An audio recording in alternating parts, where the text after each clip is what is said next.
Bonjour Jacques, bonjour Jean-Paul. Bonjour Christophe. Donc vous êtes en vacances à Lyon. Moi pas exactement à Lyon, à Vienne. Voilà, parce qu'en fait, pour la petite histoire, on va faire cette causerie. À cause de toi, tu as tweeté que tu allais bientôt en vacances du côté de Lyon. J'ai dit, bah, écoute, t'as qu'à venir me voir parce que c'est pas souvent qu'on se voit. Et moi, j'avais envie de rencontrer Jacques Rodet dans la vraie vie. Parce que vous connaissez en virtuel. On se connaît en virtuel. Je vais faire les présentations pour ceux qui ne nous suivent pas au quotidien. Il y en a quelques-uns, malheureusement.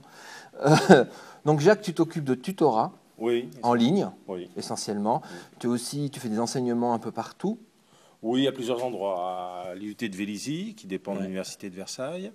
Et puis à Rennes, à Toulouse, le Mirail, et à Limoges. Et tu as un blog, le TAD. TAD, en fait, c'est même plus qu'un blog, c'est un portail où il y a un blog, il y a une base documentaire,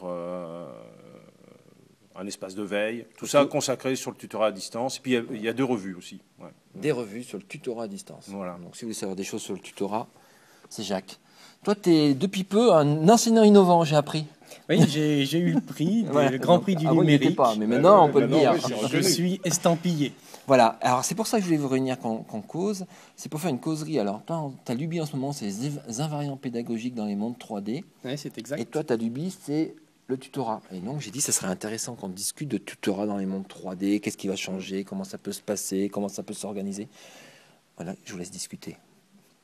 Eh ben, moi, alors, je vais commencer, sachant que dans les travaux que je mène, là, je suis en train de constituer une base sur les mondes virtuels, mais tu as dû voir, c'est Scoopit, enseigné dans les mondes pédagogiques. C'est le premier étage de la fusée pour pouvoir mener un travail de fond à la rentrée sur les mondes virtuels. Alors, je pratique, je fais des cours dans les mondes virtuels, mais il me manque l'aspect plus conceptuel, et c'est là où Jacques me serait utile dans mes réflexions, parce qu'il me semble que ce qui manque dans les mondes virtuels, c'est le tutorat, et personne n'en parle. J'aurais pas la délicatesse d'en parler parce que c'est pas ma spécialité, mais j'aurais besoin des savoirs de Jacques pour avoir une idée du tutorat dans les mondes virtuels.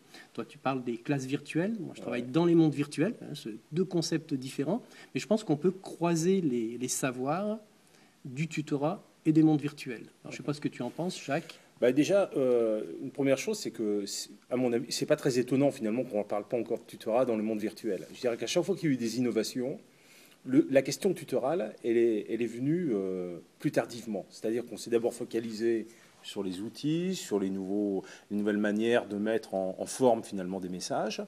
Et donc, finalement, on s'est intéressé à l'enseignement et beaucoup moins au support à l'apprentissage. C'est-à-dire comment on peut aider les apprenants à atteindre leurs objectifs de formation à travers la réalisation d'activités et comment on peut les soutenir dans la réalisation de ces activités.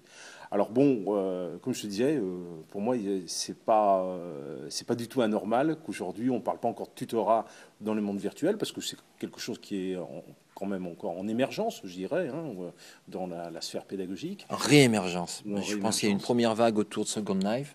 Oui, c'est un produit, bon, voilà. Maintenant, il y a des nouveaux produits qui arrivent, qui sont peut-être plus malléables, plus faciles, où le prof a plus la main dessus, parce que le souci Second Life, on n'a pas trop la main dessus, quoi. L'enseignant de base, j'entends. On a la main dessus à condition que derrière tu aies une infrastructure qui soit forte, des tâches précises avec celui qui développe, qui build, celui qui construit les cours, le community manager, et puis greffer dessus le tuteur. Mais je crois que très très naturellement, on arrivera très rapidement au tutorat dans les mondes virtuels. Alors, ce qu'il y a aussi, c'est que dans la relation tutorale, bien sûr, il y a une chose qui est très très importante, c'est que les outils qui la supportent, cette relation, ils soient accessibles et maîtrisés par les principaux acteurs, c'est-à-dire le tuteur et puis les étudiants. Alors, ça, c'est vraiment, je dirais, le ticket d'entrée, quoi.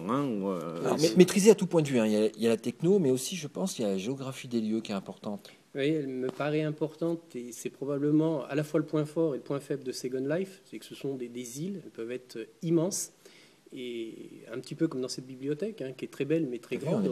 On est venu avec un ascenseur, c'est parce que tu nous as piloté qu'on est en capacité de discuter. Dans les mondes virtuels, c'est pareil. Quand on reproduit à l'identique une université, il faut être en capacité d'expliquer aux élèves où se déroule le cours, où se déroule le tutorat, etc., etc. Alors, tu parlais de nouveaux outils plus souples. Oui, il y a des solutions maintenant clés en main où tu n'as plus besoin de builder.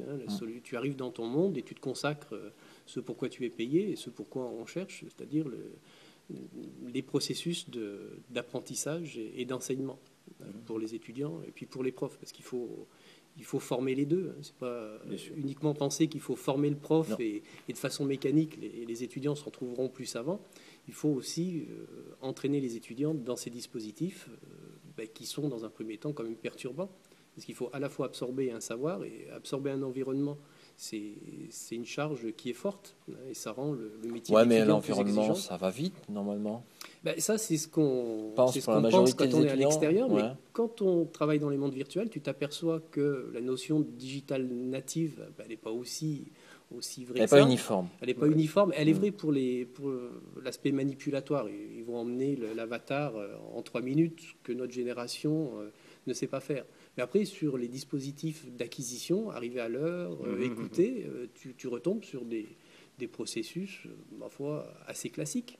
Donc, ce que tu appelles les invariants, c'est ça? Oui, moi, c'est ce que j'appelle les invariants, voir comment, mais l'invariant, c'est même souvent au-delà du monde virtuel. On pourrait les retrouver dans la classe virtuelle, mais il y a des invariants, pour revenir dans les mondes virtuels, des invariants cognitifs, des invariants de formation, de déplacement. Parce qu'on se déplace aussi, on vole, on se téléporte. C'était jusqu'à une époque du domaine de la science-fiction, ce qu'on a vu dans les années 70, mais là, c'est une réalité. On se téléporte dans un lieu. Donc, c'est tout des comportements, des concepts qu'il faut acquérir. Donc, il y a une double couche, le savoir disciplinaire et puis les compétences à acquérir. Mais d'un autre côté, ça va permettre aux étudiants d'acquérir des compétences pour leur vie professionnelle. D'accord. Je crois que c'est là où tu interviens, toi aussi, sur cet aspect post-formation. Le tutorat est formateur en ce sens. Oui, le tutorat, lorsqu'il est bien mené, bien évidemment, et c'est-à-dire que justement la posture du tuteur, elle est quand même très très différente de celle de l'enseignant qui est là pour transmettre. C'est vraiment donc c'est très lié finalement aux pédagogies actives, moi je pense.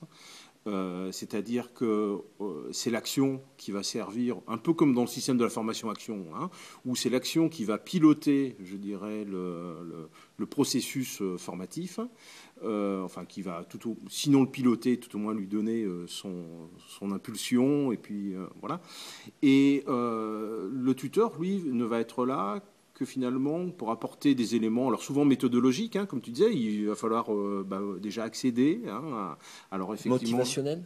Alors, bien évidemment, les grands plans de support, c'est le plan cognitif, le plan motivationnel, socio-affectif, puisqu'on travaille de plus en plus. Ça, c'est ce que permet aujourd'hui les technologies comparativement à la première génération des formations à distance, la formation par correspondance. Là, on réintègre le groupe. Et donc, à partir du moment où le groupe est réintégré, il faut effectivement que le tuteur ait développé des compétences en matière de dynamique de groupe, etc.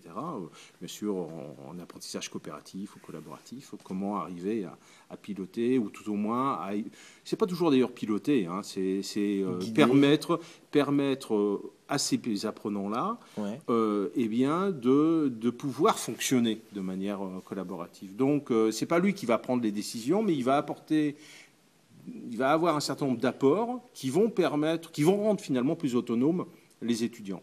Parce que le but du tutorat, c'est à un moment donné, de n'être plus indispensable aux étudiants. Et de s'effacer derrière. Voilà.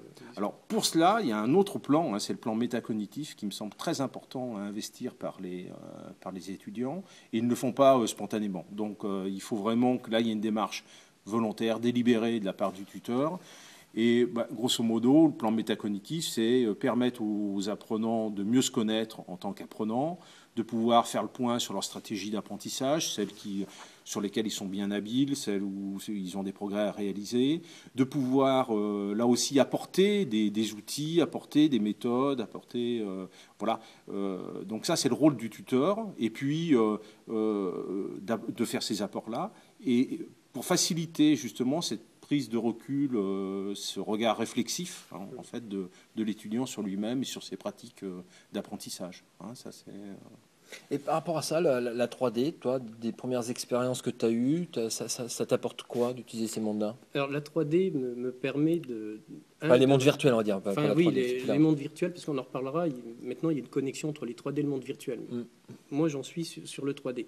Alors ça me permet de réunir des gens qui sont distants. Enfin, ça, c'est de l'enseignement classique, la 3D.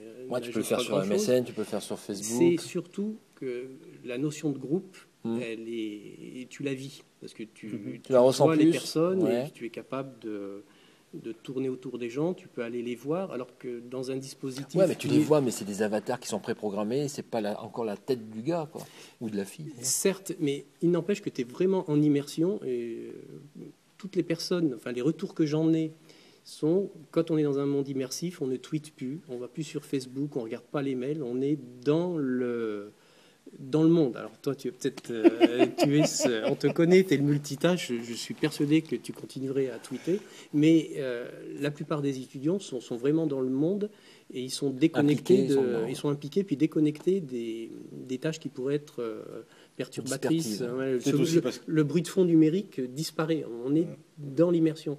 Et puis donc tu arrives à reconstituer le calme que tu as dans une salle de classe en virtuel. Et puis ça te contraint quand même de montrer que tu es là, puisque ton avatar, au bout de 3-4 minutes, il s'avachit. Et tu vois que la personne... si tu bouges pas, tu t'as souris, ton avatar s'endort. Ton avatar s'endort. Il prend cette position. Donc on est dans un travail qui est réellement interactif et immersif. Je dirais que l'immersion favorise l'interaction. C'est les premières conclusions que j'en tire. Et toi, c'est pas du tout, c'est vraiment donc on discute, on vous écoute, enfin les étudiants écoutent le prof et les étudiants peuvent discuter entre eux. Il n'y a pas plus d'implication. Moi, j'étais au MIT en février, on a remonté un projet avec eux qu'on a mis en place à Lyon où les profs avaient monté des applettes 3D. Autour de champs magnétiques, par exemple. Tu as des aimants qui se baladent, ça fait des champs magnétiques. Et l'idée, c'est que les étudiants peuvent manipuler ces champs magnétiques et se balader dedans. Donc, toi, il y a une interaction avec l'environnement. Moi, j'en suis pas là, mais c'est un peu la... Moi, je suis déjà, rien que sur la discussion. Moi, je conçois des cours. Alors, je suis tributaire des builders qui sont en capacité de me proposer d'autres solutions. Et moi, ce que j'aimerais bien, justement, c'est que, et je l'évoquais tout à l'heure, quand on a un monde 3D qui est couplé à une plateforme Moodle, il y a un côté qui est assez paradoxal. Tu es en immersion pour travailler, et puis pour aller chercher tes ressources, tu reviens sur du 1D. Je pense que l'avenir, c'est d'avoir des plateformes qui sont réellement en 3D. Tu restes dans ton monde, tu t'en extrais pas pour aller chercher des ressources. C'est probablement là la marge de manœuvre qu'il y aura dans les mondes virtuels. Alors, tu parlais des aspects cognitifs, ils sont très très forts. Là encore, il va falloir créer de nouvelles fonctions. C'est moi la différence de Jacques. Je suis dans un lycée et tu avais écrit un article cette année sur le professeur tuteur. Oui. Moi, je suis à la fois dans celui qui bâtit les cours et celui qui tutore. Alors, ça, à un moment donné, on est quand même au pied du mur. On a une telle charge de travail, une charge cognitive que le monde a ses limites parce que je suis obligé d'être le prof orchestre. Je pense qu'un bon monde virtuel, c'est un monde virtuel où on a le builder, celui qui a créé les cours, le tuteur, puis probablement ceux qui sont capables de faire évoluer dans un dispositif R&D. Donc on en est au début du monde virtuel. Tu avais dit, on revient, mais au début, Second Life, c'était pas forcément de l'enseignement. Non, c'était des expériences un peu...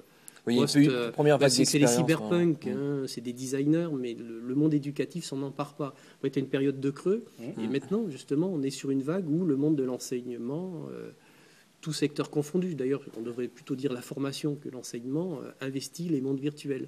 Sur Toulouse, tu as le CHU qui fait des exercices de simulation de secours des grands brûlés. Moi, je travaille au GNFA automobile sur les garagistes en 3D. Voilà, les garagistes en 3D, le poseur tuyau. Tu as montré aussi une vidéo à Laval pour brancher les tuyaux. D'essence, on a vu d'essence, avec les risques d'explosion. Avec l'immersif en plus. Donc, c'est ce que je disais tout à l'heure, on est à une croisée des chemins avec les mondes virtuels, la simulation et le 3D. On est dans un entre-deux. Et alors, puisqu'on est là, puisqu'on est dans des locaux qui ont été refaits un peu, là, l'importance des locaux a beaucoup de place, beaucoup d'importance. Et souvent, dans les mondes 3D, ce qui me choque un peu, c'est qu'on reproduit à l'identique un amphithéâtre, on reproduit à l'identique une salle de classe, où le prof est dans la même posture, Je sais pas, moi j'imagine un cours de biologie, on va pas faire un cours de biologie dans une salle de classe, on va faire un cours de biologie en 3D dans je sais pas, dans la cellule, dans l'ADN ou des choses comme ça. C'est l'effet diligence dont tu parlais il y a pas très longtemps. On parle souvent de l'effet diligence, c'est que avec des technologies nouvelles, tu reproduis des techniques anciennes. Ouais. Cela dit, moi j'étais sur ta posture au début, mais je me suis aperçu que non seulement entrer dans le monde virtuel, ça déstabilise tes étudiants. Alors si en plus tu leur mets un environnement qui est pas sécure, tu vas les perdre. Alors, je pense que dans un premier temps, c'est plutôt une bonne idée que de reproduire ce qu'on connaît. Il ne faut pas non plus être... certains parlent de misconception. De les perdre. Voilà, de les perdre. Je pense qu'il faut conserver pour l'instant un environnement qui les raccroche à ce qui existe, au réel. Moi aussi, j'avais écrit des articles en disant c'est pas très intelligent de reproduire le réel. J'ai changé d'avis en pratiquant, en me disant que ça permet de se concentrer sur l'enseignement. Parce que si en plus il faut rassurer les étudiants... C'est pour ça que tu es innovant, c'est parce que tu changes d'avis. Probablement. Une décline d'innovation. Moi j'avais une question, c'est parce que on parle de monde immersif. Et moi ce que je vois dans ma pratique tutorale, c'est que justement... quand je parlais tout à l'heure de support métacognitif, c'est qu'on essaye d'amener les étudiants à prendre du recul, donc d'être dans la posture inverse, je dirais, de l'immersion. Et donc, moi, j'investis peu les mondes immersifs, donc je n'ai pas de pratique tutorale dans ces mondes-là. Et ce que je me demande, c'est est-ce que finalement, la pratique tutorale devrait avoir lieu dans les mondes immersifs, ou est-ce que pour favoriser justement cette prise de recul, il ne faudrait pas utiliser autre chose? Je ne sais pas, qu'est-ce que tu en penses? Je vais te répondre encore sur un usage. Ouais. J'ai pratiqué des cours classiques avec une quarantaine d'étudiants, 45, c'était le plus fort taux. Et puis j'ai eu des pratiques aussi d'individualisation. Je pense qu'on peut les rapprocher du tutorat, même si ce n'est pas du tutorat. Et ça a été pour les étudiants un endroit qu'elles trouvaient assez confortable, assez rassurant. On évite le face-à-face avec l'enseignant. Probablement tout ce qui est communication informelle. Si on fronce les sourcils, on dit tiens, j'ai peut-être dit une bêtise. Ou si on s'esclave, tiens, je viens de dire une bêtise. Et du coup, en ayant l'avatar comme objet transactionnel, intermédiaire, ça permet à l'étudiant de se concentrer sur son analyse. Et du coup, c'est plutôt une bonne chose. Alors, je ne sais pas si c'est mes cheveux blancs, le fait que je prenne de l'âge, mais parfois, dans le face-à-face, ça a un côté plus déstabilisant que tu ne retrouves pas c'est marrant parce que dans les mondes immersifs. Ça me fait penser à une pratique que j'ai, moi, dans les classes virtuelles, où parfois j'ai aussi des entretiens plus individuels ou avec des petits groupes donc dans ces classes virtuelles, donc que je n'utilise pas pour faire un cours magistral, mais plutôt pour aménager des situations de communication. Et ce dont je me suis aperçu, c'est que très vite, on débranche les caméras.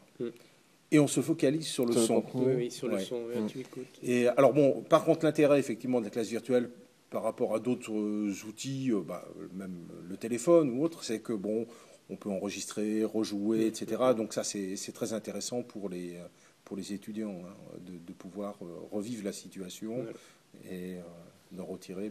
l'idée dans les mondes immersifs, ça serait d'avoir enregistré et refaire... Voilà, c'est de pouvoir faire une fonction replay, de pouvoir... tout le monde le fait notamment si tu fais de la simulation, ça c'est vraiment... Alors c'est le cas de Toulouse, justement, du CHU. Ils sont en capacité de dire, non, là, vous êtes dans une procédure inadaptée, on recommence, et on va réessayer, voir comment on prend en charge le grand brûlé. En tout cas, c'est ce que j'en ai compris. Ouais. Moi, j'avais une question à te poser. Quand tu fais tes classes virtuelles, est-ce qu'il te manque une autre dimension? Est-ce que la 3 dimensions, tu sens que ça pourrait manquer ou pas du tout?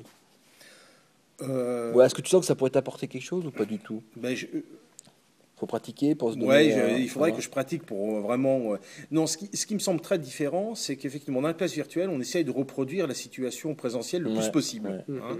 Et la chose qui me paraît peut-être intéressante et que tu viens d'évoquer, Jean-Paul, c'est justement l'avatar. Donc, on passe par un objet tiers pour entrer en communication. Ça me fait penser à une chose, c'est... quand j'ai fait mes études il y a assez longtemps maintenant, j'ai beaucoup collaboré avec une personne bon, on faisait des travaux ensemble. Et puis, au fur et à mesure, on a appris à se connaître. Alors, dans un premier temps, essentiellement comme apprenant, et puis après, un peu plus personnellement. Et là, je me suis aperçu que c'était une dame qui avait plus d'une soixantaine d'années, qui était prof universitaire, qui vivait au Koweït. Elle était canadienne, mais elle vivait au Koweït, elle enseignait au Koweït. Elle allait aussi donner des cours en Inde, enfin bon, etc. Et je me suis dit, mais finalement, ça aurait été ma voisine de palier, je ne suis pas sûr qu'on serait forcément rentré en contact. Et que c'était bien, effectivement, la distance. Et l'avatar, c'est aussi une distance. C'est une distance. Qui avait autorisé cette collaboration. L'abstraction du contenu physique. Voilà. Et on regarde ce qu'il y a derrière. Alors, ça renvoie à un article que j'ai publié il n'y a pas longtemps sur la notion de vidéo ou monde virtuel et la notion d'image mentale. Moi, ce que je bâtis, c'est pas de la dématérialisation totale. Hein, j'ai mes étudiants en présentiel et l'idée de pouvoir se faire une image mentale de la personne qui intervient. On s'est déjà vu dans les mondes virtuels, j'ai ton image, maintenant Jacques. Je t'avais vu jusqu'à aujourd'hui qu'en photo. Ben oui. Ah non, il fait des vidéos aussi en ligne. Oui, et en vidéo. C'est effectivement, je t'ai vu sur le tutorat. Enfin, ça remplace pas le... non. Maintenant, quand on va s'écrire, j'aurai cette image mentale, je l'aurai représentée en vrai. Et je pense que c'est nécessaire d'avoir les deux. Je suis pas sûr qu'une dématérialisation totale, ça soit la panacée. Alors quand je parle d'hybridation, voilà, on revient sur l'hybridation. J'ai pas parlé de pourcentage. Hein, ça peut être 2 journées dans l'année, mais je crois que tu le fais toi avec les pompiers. Tu avais mis une photo, voilà. Et au moins les personnes t'ont vu, t'ont entendu, ils ont ton timbre de voix, ils ont ta corpulence, Mais c'est de moins en moins nécessaire. Enfin, là, c'est plus une demande initiale des étudiants. Il y a 4-5 ans, moi, je fais des cours à distance. Enfin, les étudiants, ils sont dans le bâtiment là-bas, dans le bâtiment là, on est au cœur du campus là. Et avant, ils venaient à mon bureau qui est là. Ah, Monsieur Battier, il existe. Maintenant, si je leur donne rendez-vous au cybercafé, même pas ils viennent. Hein, c'est pas nécessaire comme étape. Enfin, chez les jeunes que moi j'ai. Hein. Ouais, ce qui est intéressant, c'est quand même de lire les articles d'Antonio Casilli, parce qu'on voit bien que les sociologues maintenant entrent dans les mondes virtuels. Hein, c'est plus uniquement de la technique, c'est du contact humain. Donc la sociologie, à droit de cité, en parle. Et puis Yann Leroux aussi, qui parle très bien de cette médiation de l'avatar. Il y avait aussi Dominique Cardon. Il avait fait toutes ces identités multiples sur les mondes virtuels, l'avatar, des choses comme ça. Donc d'ailleurs, le dernier Sciences humaines, c'est sur l'identité numérique. D'accord. Tu me donnes le lien que je vais mettre dessous. Là. Voilà, et puis il y a un article d'Antonio Casilli qui est repris justement sur les idées reçues. Que ça couperait l'immersion couperait du monde. Aujourd'hui, c'est bien la preuve que ça vous rapproche. Ça rapproche, que ce ne serait que les jeunes, et ce sont plutôt des personnes plus âgées. Et puis le troisième, j'ai oublié, mais enfin, il y a son livre les liaisons numériques, et puis cet article de Sciences humaines sur l'identité numérique ou culture numérique, je n'ai plus le terme, mais je te donnerai le lien. Mais je te rejoins assez, Christophe, sur est-ce qu'il y a nécessité, parce que c'est une sorte de mixité, hein, présentiel, distance, etc. Est-ce que c'est... Bon, moi, j'ai un cours à Limoges où je ne vois absolument pas mes étudiants. C'est complètement à distance et même en asynchrone. Donc vraiment, eh bien, j'arrive à développer des relations avec certains de ces étudiants que je n'ai jamais avec mes étudiants en présentiel. Donc, et puis à Rennes, j'ai des cours qui sont mixtes, c'est-à-dire j'ai des activités à distance et puis un présentiel. Bon, pour moi, en fait, ce sont des données qui nous sont données plutôt par l'institution, qui ont fait un choix de modules. Par exemple, à Rennes, c'est 20 heures, dont 6 heures de regroupement, 8 heures de travaux sur ressources, et puis le reste en classe virtuelle. Et finalement, c'est en fonction de ces données-là qu'on va devoir imaginer son scénario pédagogique. Quoi. Ouais, mais à l'institution, tu dis, je fais mes 6 heures de cours à distance, et puis c'est comme ça que je fais, moi. Hein. Je respecte l'institution, attention. Hein. Mais ça fera peut-être l'objet d'un autre débat, parce que là, c'est l'heure de l'apéro.